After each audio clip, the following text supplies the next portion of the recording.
un exemple très très intéressant. Amen. Le psaume 24 que tu avais dit, hein, avant qu'on ne parle de l'alliance de ce psaume-là, dis-nous un peu sur le psaume 24, ce que tu avais dit la dernière fois. Bon, le psaume 24, c'est un psaume vraiment très prophétique. Et Satan ne veut pas que les chrétiens utilisent ce passage. Oui. Parce que ce passage-là, vraiment, a fait un dégât dans leur plan depuis le temps de la résurrection de Jésus. Voilà. Depuis le temps, Satan dit que lui voulait empêcher, tous les démons voulaient empêcher ce jour de la résurrection. Voilà. Donc ils ont fermé la porte du vent. Le vent rapporte. Voilà. Ils ont fermé cette porte-là pour empêcher la résurrection. Donc, c'est le jour de la résurrection, un groupe d'anges est sorti du troisième ciel. Le troisième ciel à sa porte. La porte s'est ouverte, les anges sont descendus. Et en venant sur la terre, ils ont commencé à chanter. Porte, élevez-vous lento, élevez les portes éternelles, car le roi de gloire fasse son entrée. C'est ça qui a fait qu'il y a une puissance qui est venue ouvrir la porte. Et ça les a projetés eux tous à terre. Et ils sont tombés comme évanouis, comme morts. La Bible dit que les soldats étaient tombés comme morts. C'est Satan qui était tombé comme ça, avec toute son armée, tous les démons réunis. À cause de voilà, la louange de ces anges. À cause de la louange. Donc Satan a dit, a donné un décret, il ne faudrait pas que les chantres prennent ce passage-là pour faire un chant à l'église. Donc si dans une église, on proclame toujours ce passage. Voilà, c'est un cantique. C'est un cantique en temps normal. Porte, élevez-vous l'entour. C'est pourquoi c'est un chant. C'est un chant en temps normal. En temps normal, c'est un chant. Donc il fallait empêcher les chantres de louer, d'utiliser ça. Ou bien empêcher les chrétiens qui aiment trop prier les psaumes d'utiliser même la simple lecture de ce passage. Oui, la simple lecture. À haute voix, oui, la simple lecture à haute voix. Ça fait des dégâts dans le monde. Ça fait des dégâts. C'est un passage des portes qui ouvre toutes les portes qui viennent de Dieu. Toutes les portes, c'est un passage qui concerne toutes les portes de Dieu. Que ce soit porte du travail, que ce soit porte de l'enfantement, tout. C'est un passage, voilà, des délivrances. C'est ça. Un passage des portes. Donc on devrait veiller à ce que les chrétiens n'utilisent pas ça. Ça marche. Quand on arrive à ce niveau, hein, porte, élevez-vous lentour, à partir du verset 7, hein, oui.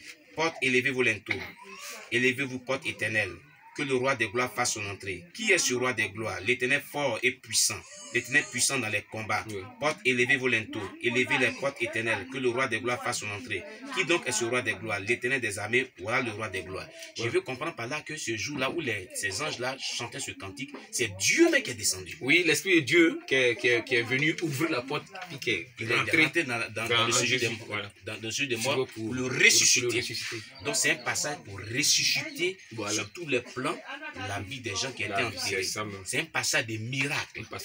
C'est un passage qui est comme une clé de passe-partout, oui, qui règle tous les problèmes. Mais il suffit de mieux le canaliser. Voilà. Il faut se lier au passage. Et quand un chrétien utilise un passage biblique, il faut qu'il mette toute sa foi, et puis tout son amour pour le passage. C'est en cela que le passage vient s'écrire sur la personne. Et ça rentre. On voit le passage qui rentre. Vous le voyez dans le passage. Oui, on voit ça. Dans le spirituel, vous voyez le passage qui rentre en personne. Dans sa personne. Oui, sa personne. Alors, le chrétien, même, tu vois, il y a des passages qui sont écrits sur lui. Donc, tu sais que lui, là, par ce passage, tu dois faire attention. Il est trop lié à lui. Oui, le passage est écrit. Tu vois ça, c'est écrit sur lui. Donc, chaque fois que tu fais les proclamations, avec foi et amour, le passage rentre en toi, et puis c'est écrit sur toi. Et ça émet des lumières. Et puis ça émet le travail que tu dois faire. Tout, ça devient un passage complet. Bien aimé, vous comprenez cela. Et tu avais dit que dans les endroits envoûtés,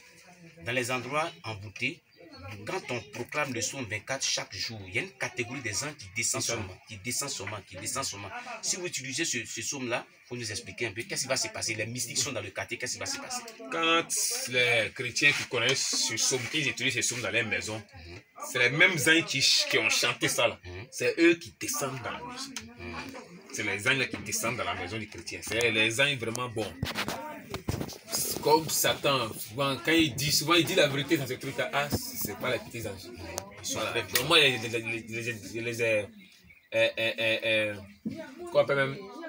j'ai même vu leur force de frappe contre un mystique. Seulement quand un chrétien utilise, la première fois qu'il a vu ça, une lumière descendue. Et des êtres étaient descendus, mais ils ne voyaient pas bien ces êtres-là. Et ils savaient selon la puissance qui dégage des êtres qui étaient terribles. Donc là, il faut d'abord se chercher. Voilà, attaquer mystique. Comment faire pour venir attaquer après? Là, ma vie était en danger. Voilà, ma vie était en danger. Voilà. Et cet homme de Dieu, toujours, c'était dans sa bouche, au carrefour, c'est ça, il va dire, à la maison, dans son église, pour implanter son église qui passe. C'était le psaume là, qui sont 24. Voilà, c'est ça, il utilisait beaucoup. Voilà, ça, il utilisait beaucoup. Et donc, quand on proclame ce psaume là, s'il y a un point hanté, il y a des moments même quand un chrétien utilise ça, même jour, la destruction se passe. Voilà, on a vu des chrétiens qui utilisent ça une fois, même jour, il y a une destruction. Dans le cas du diable, l'autel a été détruit. Voilà, c'est pourquoi Satan interdit ça. Les hôtels sataniques, tout a été détruit. Je voulais poser une question. Mais quand vous étiez soit à votre pratique là, si un homme de Dieu utilisait, qu'est-ce qui s'est passé dans votre royaume? S'il a utilisé ce passage. Voilà, s'il a utilisé ce passage, Satan se rappelle de sa défaite. Ça, c'est la première des choses. Il se rappelle de sa défaite. Tous les démons réunis, c'est par rapport en même temps, vous-même vous sentez quoi? Parce que un mystique qui disait que quand il y a un parmi eux qui a échoué, et Satan lui a dit, mais quelle est la cause? Voilà. Et il voulait dire le nom de Jésus parce qu'il ne savait pas comment on ne prononce pas ce nom-là dans les mondes avant. Quand il a dit, c'est la personne priait, puis il a dit le nom de Jésus. Et lorsqu'il a prononcé ce nom-là, même Satan qui était sur son trône, il a été terrassé. Oui, plusieurs fois. Il a été terrassé. Voilà. Donc, peut-être un homme de Dieu priait sur la base de ce verset-là, et puis quelque chose est arrivé. Parce que vous insistez que c'est puissant. En fait, c'est ce qu'il a expliqué. Voilà. Il dit qu'il y a un homme de Dieu qui utilisait ce passage toujours. Oui. Et quand tu l'utilises comme ça dans les carrefours, dans les endroits où il a implanté son église, parce qu'il avait des annexes, il y a une puissante lumière, il y a un ange, les anges là, ils descendent. Mais lui-même, il a dit, il était obligé de fuir. Ah, ok. Ça, voilà. Il était obligé de fuir. S'il restait là, c'est pas bon. Ok. Voilà. Donc, c'est un passage qu'on peut utiliser pour le cas de la délivrance. Oui, on peut dire que les portes et les portes de mon corps s'ouvrent. Oui. En fait, le roi de gloire fasse son entrée dans mon corps. Pour ma délivrance, voilà. pour la guérison, pour ma guérison, pour mon mariage, pour restaurer ma vie sur tous les plans. C'est un passage qu'on utilise pour tous les plans. On peut prendre ce passage pour dire que on le proclame et puis on l'oriente dans mon village maternel, dans mon village paternel, là où les sorciers se réunissent pour faire des incantations contre ma vie, contre mon foyer, contre mes affaires, contre mon épouse, contre mes projets, contre mon assemblée chrétienne, tous les sorciers infiltrés. Je proclame ce psaume 24 et je demande à ce que tout son contenu les frappe. Si on fait ça, qu'est-ce qui peut arriver? Bon, c'est un passage qui fait des dégâts. Hein. Nous, on devait empêcher les chrétiens d'étudier ça, parce que là, on ne voyait pas clair quand on le disait. Pas bien clair. Satan nous a interdit, de faire tout pour interdire. Et puis il y a certains passages, voilà, dans la Bible comme ça. Comme il y a un passage où on dit utiliser les psaumes et les hymnes, les cantiques et puis les hymnes. Donc il faut empêcher les chrétiens qui connaissent les hymnes. Ça fait que beaucoup de chrétiens ne connaissent pas hymnes. Ils connaissent psaumes, ils connaissent cantiques, mais les hymnes sont ignorés. C'est un papier partout dans la Bible. Les hymnes, d'après lui, ça dégage vraiment la défaite dans son camp. Donc il y a des choses là, il faut empêcher les chrétiens d'utiliser.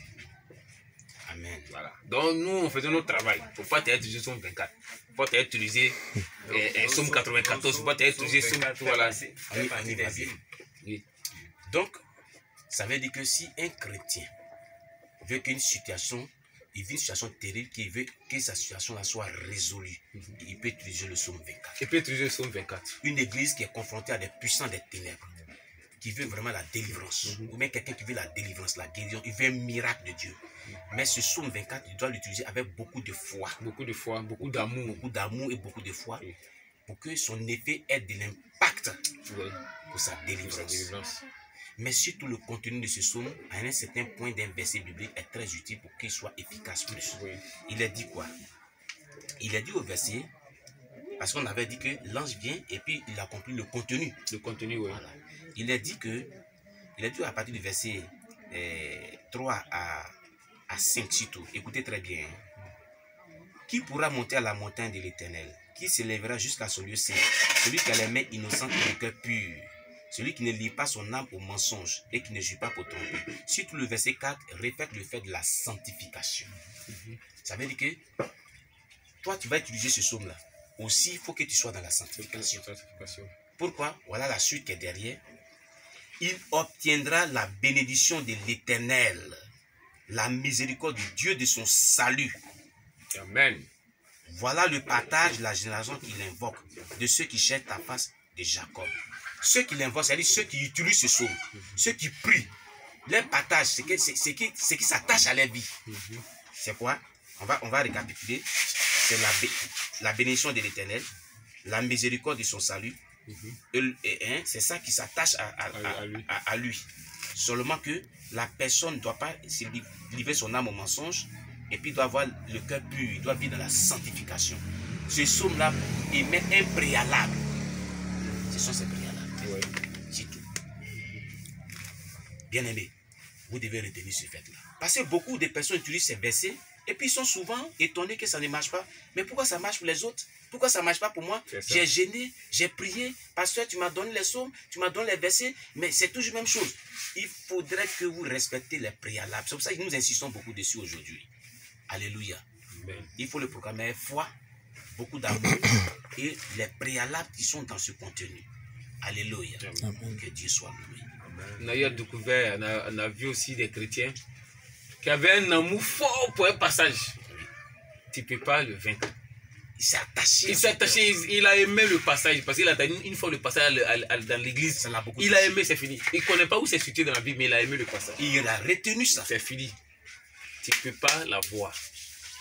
À cause de ce qu'il a retenu. À cause de l'amour qu'il a apporté pour le passage. Donc, quand les chrétiens portent un amour puissant pour des passages, le combat devient compliqué. Ça devient compliqué. Amen. Voilà. Amen. Alors, pasteur, il y a vraiment certaines personnes qui sont confrontées à des situations difficiles. On va aborder maintenant certains passages bibliques. On ne va pas tout donner aujourd'hui parce qu'on est épuisé comme le soir. Il y a le programme. On a fait déjà 2h14. Je vais revenir un peu. On va revenir un peu sur quelques passages qu'on a donnés hier. Sur les différents types d'épées. Les épées. Parce que là, hier, tu as ajouté encore quelques épées dessus. Par rapport à ce qu'on avait vu. Ce qu'on avait vu, on avait deux types d'épées. L'épée de canage et l'épée flamboyante. Hier, tu es revenu sur l'épée flamboyante, l'épée de canage et tu as ajouté d'autres épées. Donc, quelles sont les autres épées que tu avais ajoutées hier? Il faut rappeler un peu. Dans le monde spirituel, on avait vu que quand les chrétiens utilisent les épées, là, ça descend.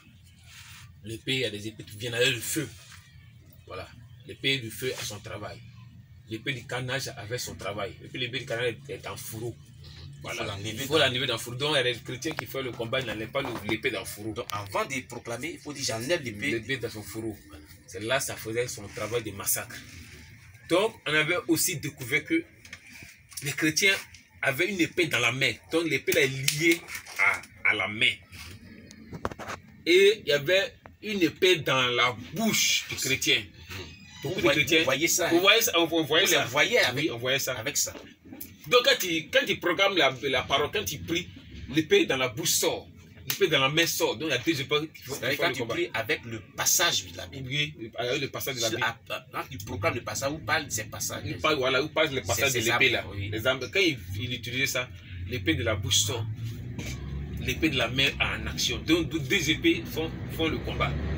Et quand il applique, après les deux autres épées qui viennent du spirituel, ça devient 4 épées. Descend dans le monde. Qui mélange beaucoup. Et beaucoup ont perdu la vie dedans. Beaucoup de satanistes Beaucoup de satanistes perdent leur vie.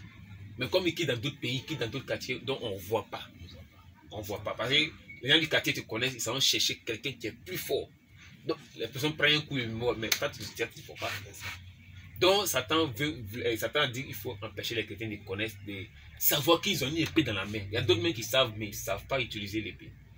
Voilà. Et puis, il faut les empêcher de savoir qu'ils ont une épée qui est dans leur bouche. Donc, les chrétiens ne savent pas qu'ils ont une épée dans la bouche. Alors, quels sont ces passages? Le passage de l'épée dans la main, bon, il y a plusieurs passages, mais le psaume 149, Psaume 149, verset 6 à 9. Psaume 149, verset 6 à 9. Oui. Permets qu'on le lise rapidement. Oui. Psaume 149, verset 6 à 9. Comme le temps est avancé. Alors, Psaume 149, verset 6 à 9 nous dit Que les louanges de Dieu soient